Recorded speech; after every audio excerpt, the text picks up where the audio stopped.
तुलतुले एक सुंदर और सौम्य बादल शिशु है। वह बहुत ही खूबसूरत और रुई के समान कोमल है। लेकिन वह बहुत नटखट है और कभी शांत नहीं बैठ सकती। चंचल तुलतुले विशाल नीले आकाश में एक जगह से दूसरी जगह घूमती रहती है। परिवार के बुजुर्ग तुलतुले को डांटते हैं और उसे शांत रहने की सीख देते हैं। तुलतुले हंसकर बोलती है, मैं चारों तरफ घूमना पसंद करती हूँ। मैं आलसी की तरह नहीं बैठ सकती।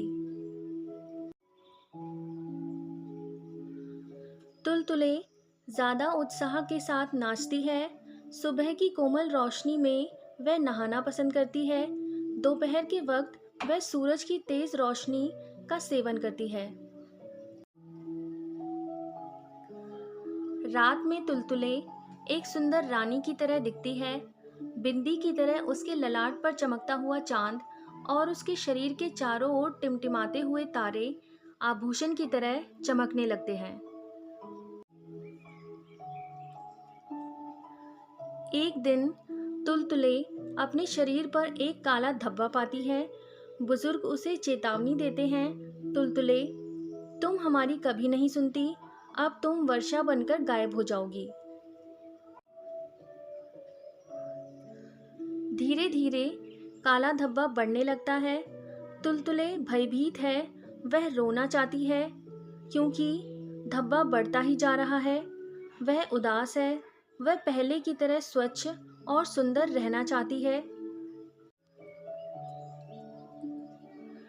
इस धब्बे से छुटकारा पाने के लिए वह नदी में जाकर नहाने का निर्णय लेती है।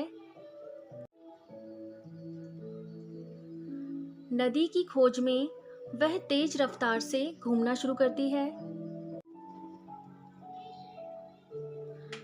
गांव, जंगल और पहाड़ों से गुजरती हुई वह शहरों को पार करती है। जैसे जैसे वह तेज गति से बढ़ती है, वैसे वैसे काला धब्बा बढ़ता जाता है। अंततः उसे नदी मिल ही जाती है, पर उस समय तक वह पूरी काली हो चुकी होती है। नदी भी सूखी है। वह नदी से पूछती है, नदी नदी, तुम्हारा पानी कहाँ है? मैं अपने काले धब्बे को धोना चाहती हूँ। बादल नहीं है, सो वर्षा नहीं हो रही है, इसलिए मेरे पास पानी नहीं है। मुझ पर कुछ वर्षा करो। नदी उससे आग्रह करती है। यह सुनकर तुलतुले रोना शुरू कर देती है। ओह, मैं वर्षा के रूप में नीचे नहीं आ सकती क्योंकि यह मेरे जीवन को समाप्त कर देगा। नदी मुस्कुराकर उससे कहती है, प्रिय, तुम निराश मत हो। मैं बहुत भरोसेमंद दोस्त हूँ। मैं तुम्हें विलुप्त नहीं होने दूंगी। मुझ पर विश्वास रखो। तुलतुले वर्षा बनकर नीचे गिर पड़ती है। सच्चे दोस्त की तरह नदी वर्षा को स्वीकार करती है। धीरे धीरे नदी पानी से भर जाती है और खुश होकर समुद्र की तरफ चल देती है। जैसे ही नदी समुद्र से मिलती है, एक नई तुलतुले का जन्म होता है, जो पहले से कहीं ज्यादा सौम्य, कोमल और सुंदर है। तुलतुले is the name of a cute and fluffy baby cloud. She is very beautiful and soft like cotton. But she is also very naughty and cannot sit calmly. She keeps moving from one place to another in the vast blue sky. Other elderly clouds scold Tultule. They instruct her to sit quiet. Tultule laughs and says, I love floating around. I cannot sit idle. Tultule dances with even greater zest. She loves to bathe in the soft morning light. In the afternoon, she basks in the sunlight. At night, Tultule looks like a fairy queen with moon shining like a bindi and stars twinkling over her body like jewels. One fine day, Tultule discovers a black spot on her body. Elders warn her, Tultule, you never listen to us. Now you will disappear with the rain. Gradually, the black spot spreads. Tultule is afraid. She feels like crying because the spot is becoming bigger. She feels sad. She wants to remain fair and beautiful. She decides to take a dip in a river to get rid of the spot. Tultule starts moving faster in search of a river.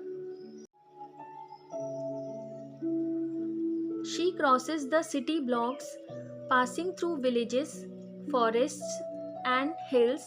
The faster she moves, the bigger becomes the black spot. At last, she reaches the river, but that time she had turned completely black. The river is also dry. She asks the river, River, river, where is your water? I want to wash away my black spot.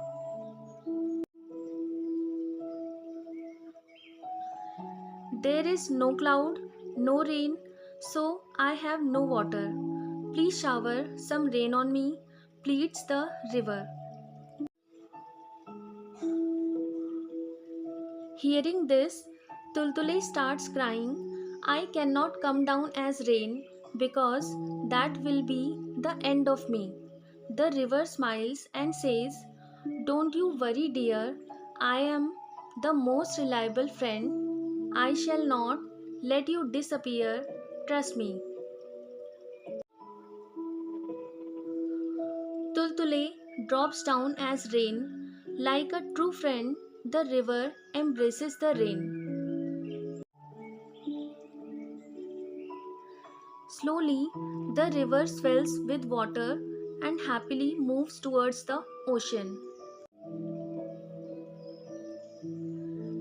As the river meets the ocean, a new Tultule is born. And she is even softer, fluffier, and more beautiful.